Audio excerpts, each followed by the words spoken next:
12वीचा result लागला, आता आलं करिअरचं मोठं टेन्शन. अहो मग मनातल्या कन्फ्युज विचारांना ब्रेक लावा एक क्षण. कारण खास ठाणेकरांसाठी घेऊन आलो आहोत उषा देवी college of hotel management Thane, जिथे कमवा, शिका आणि आपलं करिअर घडवा.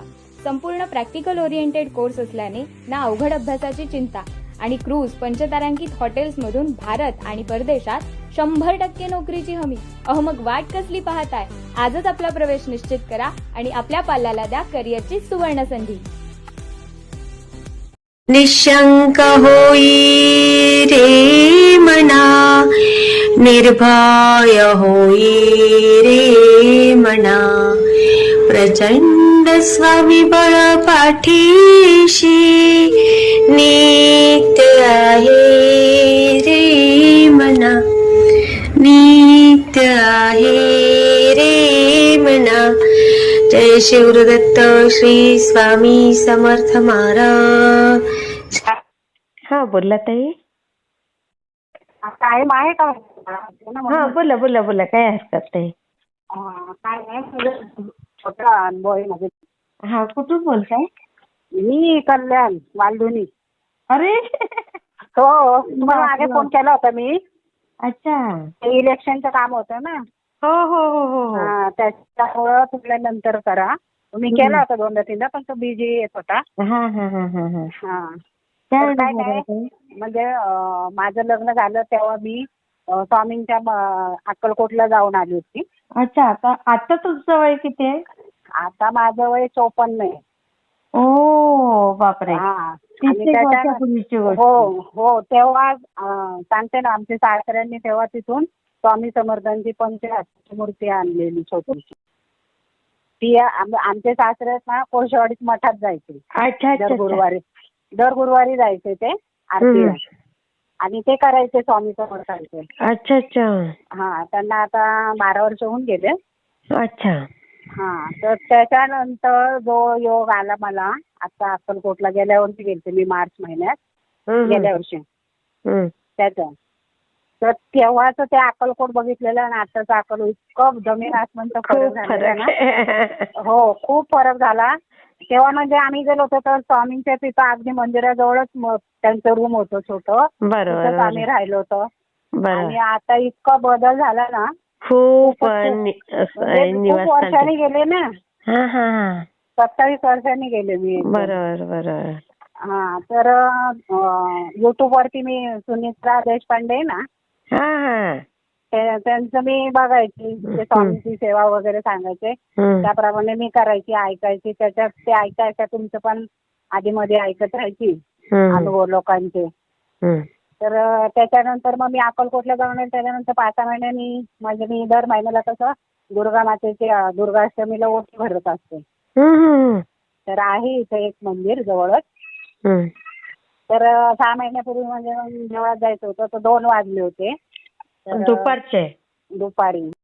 मी तयारी केली. तर माझे मिस्टर बोलले की आता 1-1:30ला बंद करतात मंदिर करतात. तर मी काय म्हटलं जाऊ दे, आता मी तयारी केली. असलं तर म्हणलं मी ओटी भरून येते, नसलं तर म्हटलं परत येईल संध्याकाळी जाईल अशी मी म्हटले आणि गेली तयारी करून. तर ताई आहे ना, ते मंदिराचं गेट बाहेर ग्रीनचा दरवाजा आहे त्याला. तो ग्रीनचा दरवाजा नेहमी म्हणजे असा लोटलेलाच असतो तो. पण मी गेले ना त्या दिवशी, तो पूर्ण उघडा होता. अरे. हा, 2 वाजता. आणि ना, हो, कुत्रं आहे ना अगदी त्या आतल्या साईडला बसलं होतं देवळाच्या. अच्छा अच्छा. हा, तर मी बघितलं तर त्यांनी माझी नजर एक झाली कुत्र्याची माझी. हा, तर मी गेटच्या आतमध्ये जायला 2 पायऱ्या आहेत छोट्या. तर मी अशी पायरीवरती गेले आणि नंतर ग्रेलच्या आतमध्ये एक पाऊल टाकलं आणि ते कुत्रं उठून मी ग्रेलच्या आत जायला आणि कुत्रं ग्रेलच्या बाहेर आलं. आणि बाहेर आल्यानंतर माझ्या मला काय वाटलं, काय म्हणजे देवीच्या पुढे जायचं 2-3 पावलं चालले. आणि त्याच्यानंतर माझ्या मला काय वाटलं म्हणून मी परत मागं वळून पाहिलं. तर ते कुत्रे सुद्धा मला बघत होतं ताई. हो बघत आहे. हा, तर ते पण बघत होतं. आणि मग मी बघितल्यानंतर मग त्यांनी माझ्याकडे बघितलं आणि मग ते जे गेलं ना, मग मी देवीची ओटी बिटी भरली परत बाहेर आले. तर ते मला दिसलंच नाही काही. अरे बापरे. बघत आहे. हो, तर म्हणजे एवढ्या वर्षानंतर पण सासरे आमचे खूप करायचे तेव्हा स्वामींचं. मठात पण जायचे, ते सगळं करायचे. हा, आणि त्याच्यानंतर आता हे होतं ना आपलं स्वामी प्रकट दिन. हो हो हो. तर आमच्या इथे सोसायटीचं बघा छोटंसं मंदिर आहे, ग्रिलचं बांधलेलं आहे. अच्छा अच्छा. तर बिल्डरनी तेव्हा आणून आपल्या दत्ताची फक्त मूर्ती, फोटो ठेवला होता काचेचा. तर त्याच्यानंतर आता गेल्या दत्त जयंतीला आहे ना, एक ब्राह्मण आहेत ना, म्हणजे ओळखीचे आहेत ते, तर त्यांना कोणीतरी अशी दिली होती प्रेझेंट स्वामींची मूर्ती. अच्छा अच्छा. तर ती स्वामींची मूर्ती वाटतच नव्हती, काही वेगळीच वाटत होती. अच्छा. तर ती 1 वर्षात त्यांना खूप म्हणजे असं काळी वगैरे पडली आणि हे झाली. अरे बापरे. हा, तर मी आता गेल्या वर्षी माळसला जाऊन आले ना, त्याच्यानंतर ह्या दत्त जयंतीच्या 8-10 दिवस अगोदर ना माझा मी स्वयंपाक करत असतो दुपारी. तर अगदी माझ्या मनात आलं की आपण एक स्वामींची मूर्ती आणून बसवली तर, असं माझ्या मनात आलं. म्हणून मग मी माझ्या 2 मुलांना आणि मिस्टरांना विचारलं की आपण दत्त जयंतीला स्वामींची मूर्ती आणून बसवायची का. ते म्हणले चालेल, तुझ्या मनात आलंय तर चालेल म्हणे. मग आम्ही ब्राह्मणांना विचारलं, तर मग त्यांनी बसवा म्हणून. मग ते दत्त जयंतीच्या वेळेस ते बोलले मला काय दुसरीकडे मग गावाला जाणार आहे, तर पुढच्या गुरुवारी आपण हे करू. आता सध्या तुम्ही तात्पुरतं साधा अभिषेक करून ठेवा फक्त मंदिरात, मग पुढच्या गुरुवारी आपण करू. तर मग मी ते सुनीता देशपांडे त्यांनी सांगितले ना मूर्तीचा अभिषेक कसा करायचा, काय करायचा, त्याप्रमाणे मग मी आमच्या इथल्या बिल्डिंगच्या 7-8 जणी लेडीज मिळून आम्ही सगळ्यांनी मिळून मग त्या अभिषेक वगैरे केला. आणि जे आरतीला जातात ना मठामध्ये त्या पण होत्या. मग त्यांनी पण म्हणजे सगळं आरती विरती मंत्र बिंत्र सगळं केलं त्यांनी पण. आणि त्या दिवशी ती ठेवली आम्ही मूर्ती देवळात, अशी ठेवायची तर दत्त जयंतीच्या दिवशी. आणि मग बाकीच्याने प्रसाद वगैरे असं आम्ही नैवेद्य करून वगैरे आम्ही दाखवला त्या दिवशी. आणि नंतर मग सोसायटीचे म्हटले की आपण पुढच्या आता म्हणजे 2 दिवसांनी मंगळवार होती दत्त जयंती आणि म्हणे मग गुरुवारी 1 दिवस म्हणजे मग सोसायटीच्या लोकांनी पण म्हणे मग आपण नाही का हे ठेवू म्हणजे भोजन ठेवू म्हणे अभिषेक मूर्ती करा. मग सगळ्यांनी मिळून मग हे काही वर्गाने काढली सोसायटी मधल्यांनी. आणि मग त्या दिवशी संध्याकाळी मोठं म्हणजे 150 लोकांचं जेवण वगैरे करून मग सगळं स्वामींचं म्हणजे केलं व्यवस्थित. सगळं संध्याकाळी परत आरती वगैरे दुपारी सगळं, सकाळी ब्राह्मणांनी येऊन केली पूजा बिजा, आणि मग संध्याकाळी आरती वगैरे करून मग सगळ्यांना ते भोजन वगैरे दिलं. पण काही इतकं मस्त झालं ना तेव्हा, ज्याने नाही त्याने म्हणजे हे केलं मनाने आम्ही. अरे वा. तुम्हाला अजून काय अनुभव आला ताई? अजून एक म्हणजे तेव्हा स्वामीच्या प्रकट दिनाच्या दिवशी मी हे केलं, नैवेद्य ठेवला होता ना, ते स्वामींना पुरणपोळी, बेसन लाडू, कांदा भजी वगैरे आवडते ना. बरोबर. तर मी तिथं दर गुरुवारी खाते, सगळं अभिषेक वगैरे सगळं करते दर गुरुवारी जाऊन. पूजा बिजा सगळे करते मी, दर गुरुवारी जाऊन करते. माझ्या बरोबर अजून 2-3 लेडीज असतात. त्या म्हणजे स्वामी सेवेच्याच आहेत. त्या आरतीला जातात कोळशावरीत, मग त्या पण असतात त्या करायला. मग आम्ही 2-3 मिळून दर गुरुवारी करतो. मग मी सगळं म्हणजे स्वामींचं दर गुरुवारी एक दिवशी करते आठवड्यातून एकदा. अरे वा वा. तर प्रकट दिनाच्या दिवशी मग मी सगळं पुरणपोळी वगैरे सगळं नैवेद्य दिला होता. तर ताई आहे ना, आम्ही आरती वगैरे करू ना, तर एकच मुंगळा पहिला बेसन लाडूवरती आलेला ताई. आणि नंतर मग तो बेसन लाडूवर थोडा वेळ राहिला आणि नंतर पुरणपोळीवरतीच गेला. अरे वा. तिथं पण तो थोडा वेळ होता ताई. नंतर मग मीच म्हटलं स्वामींना बेसन लाडू आवडतो म्हणून कुठल्या तरी त्या दिवशी स्वामी कुणाला कुठल्या रूपाने हे करणार नाही का. खरे. तर त्याच्यामुळे मी म्हटलं स्वामींना ह्याच्या रूपाने आपल्याला म्हणलं त्यांनी आशीर्वाद दिला आणि त्यांनी प्रसाद ग्रहण केला. अरे वा. खरंच आहे, तुम्ही खूप भाग्यवान आहात. आणि त्याच्यानंतर आता हे होतं ना पुण्यतिथी स्वामींची. बरोबर. तर त्याच्यामध्ये 2-3 दिवस अगोदर खूप पाय दुखत होता. कोणाचा? काही लक्षात नाही. माझा. अच्छा. तर म्हणजे अधूनमधून दुखतो तो. तेव्हा अगोदर आहे ना 2-3 दिवस खूपच दुखत होता.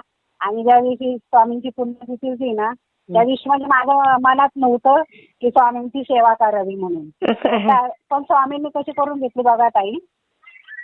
त्या कोळशावाडीत जातात ना मठात आरतीला, तर तर त्या बोलल्या की माझ्या मनात आलं की आज खूप ऊन आहे, तर आज तिथं न जाता इथं या मंदिरात आपण करावी म्हणून. अच्छा अच्छा. हा, तर माझ्या पाय दुखत होता म्हणून मी काही तयारीच केली नाही आणि माझं मनच म्हणजे नव्हतं बरोबर त्या आहे. दिवशी. तर मी काही तयारीच केली नाही, काय नाही. म्हणून त्या आपल्या रोज मी जे दर गुरुवारी करते त्याप्रमाणे त्या आता आल्या त्या टायमाला खाली इथं. आणि नंतर मग तिथंच बाजूला एक जण राहते, तर तिला म्हटलं ह्या आल्या नाही का अजून पूजा करायला, आज स्वामी पुण्यतिथी. तर ती म्हणली काय माहिती का नाही आल्या मावशी, म्हणे मी फोन करते. म्हणून तिने मला फोन केला. अच्छा. पण ताई माझं मन लागत नव्हतं. तिने फोन केला, म्हणे काय हो मावशी तुम्ही खाली येत नाही का, म्हणे स्वामींची आज पुण्यतिथी आहे, तर पूजा वगैरे करायची नाही का. तर ताई मी मागच्या पुढच्याकडनं विचारलं, तिला म्हणलं हा मी अगं थांब मी येते, म्हणलं 5 मिनिटात येते. ताई 5 मिनिटात मी साडी बिडी घालून सगळं तयारी केली. हा, सगळं सामान नेलं आणि मग माझ्या मिस्टरांनी हार, फुलं आणि प्रसाद आणून दिला त्या दिवशी लगेच पटकन. आणि त्यांची मग 11:30च्या टायमाच्या आत मग तिघींनी मिळून आम्ही पूजा केली ताई. आणि मग आरती करता करता आम्ही फुलं देवाच्या वरती फुलं लावली होती झेंडूची 2-3. तर आरती करता करता ताई पहिलं एक फुल पडलं. अरे वा. हा, लगेच दुसरं 2 मिनिटांनी लगेच फुल पडलं. 2 मिनिटांनी लगेच. मग त्या ताई म्हणाल्या की मला आज तिथं आरतीला जायची विचार होती, इथं आले तर स्वामींनी माझी इथं आरती म्हणजे. आणि मी म्हणलं माझं पण मन नव्हतं ना, म्हणजे अशा प्रकारे स्वामींनी करून घेतली बरोबर देवाच्या दिवशी. म्हणजे माझ्या मनातच नव्हतं ताई, म्हणजे माझं मन लागतच नव्हतं, पाय खूप दुखत आणि मला डॉक्टरकडे पण जायचं होतं. पण नंतर मग मिस्टर काय म्हणले जाऊ दे आज खूप ऊन आहे तर आपण संध्याकाळी जाऊ. त्यांना पण बुद्धी दिली स्वामींनी, इथं पूजा करावीच लागेल म्हणून, खरंच सेवा करावं लागेल म्हणून. नाहीतर दवाखान्यात जायचं कारण खूपच पाय दुखत होता ना, चैनच पडत. बरोबर आहे असं. खूप छान ताई, मी शेअर करते. हो, आणि एक मिनिट ताई. बोला. आता ह्या मार्चला आहे ना मी तुळजापूर गेली ना, तर आपली 7:30ची विशाखापट्टणम एक्सप्रेस आहे ना, त्या गाडीने आम्ही गेलेलो. पण ताई सोलापूर यायला फक्त किती 15-20 मिनिटंच होते. तर ताई मी ड्रेस घातला होता आणि भाई माझ्या बांगड्यांच्या हातापर्यंत होती आणि थोडी घट्टच होती ती भाई. पण ताई त्याच्या आतमध्ये होम कशी आली मला कळलंच नाही. अरे बापरे. हो, असं मला नुसतं वळवळ करत होतं. अरे बापरे. हा, तर मग मी काय केलं, म्हणजे मला असं वाटलं की आपल्या ड्रेसच्या वगैरे आतले धागा वगैरे असतो की नाही, तो असं वळवळ करत असतो. म्हणून मी जरा हाताने पकडलं ना, ते एकदम हाताला असं मऊ लागलं. बापरे.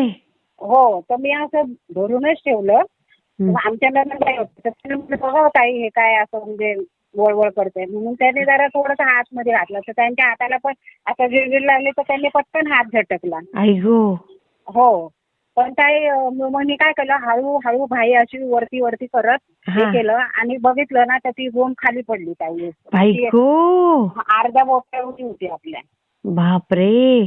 तुमचं संकट गेलं ताई ते. हा का, पण ताई मी मारलं त्याला, कारण ना बरं झालं पण होते ना आणि एक प्रेग्नेंट होती, 7-8 महिना असेल तिला. म्हणजे आपण तशीच जर सोडलं कारण आम्हाला बरोबर संकट गेलं ताई ते. तर त्याचा खुलासा मला झाला नाही की असं म्हणजे एकाएकी कसं झालं आणि गोम एकदम तिथं कशी काय गेली नाही का. बाकी ती जर पायावरनं वगैरे गेली असते तर मला थोडंफार वळवळ वगैरे झाले असते ना. संकट गेलं ताई, संकट गेलं तुमचं. हो ना. हो ताई, तेच मी म्हणून म्हणलं की हा म्हणजे मला त्याचं अजून काही हे लागलंच नाही. तर मला असा प्रश्न, गाडीमध्ये कशी काय ती आली, तेच मला पण आश्चर्य वाटतंय. इतकी गरमी आणि दुपारची टाइम होता, 1-1:30 वाजला होता आणि त्या गरमीमध्ये आणि माझ्या म्हणजे कशी काय हातामध्ये कशी काय गेली. इतकं राहून काही चावली बिवली नाही ना. तेच ना, कमाल आहे. हो, ते एक माझ्या मनामध्ये किती दिवस होतं म्हणून म्हणलं की ताईंना कॉल करून आपण सांगावं. संकट गेलं ताई ते. हो ना. हो ताई, तेच ना. त्यासाठी एकच मनात चिंता होती की ते असं कसं झालं आणि आली कशी काय ती. नाही, मी शेअर करते ताई. हो चालेल. श्री स्वामी. वाटला ते मला कमेंटमध्ये नक्की सांगा. आणि व्हिडिओ आवडला असेल तर लाईक, शेअर आणि सबस्क्राईब करायला विसरू नका. आणि हो, तुमचेही असेच काही अनुभव असतील तर या दिलेल्या नंबरवर रात्री 9 ते 10 ह्या वेळेमध्ये तुम्ही शेअर करू शकता.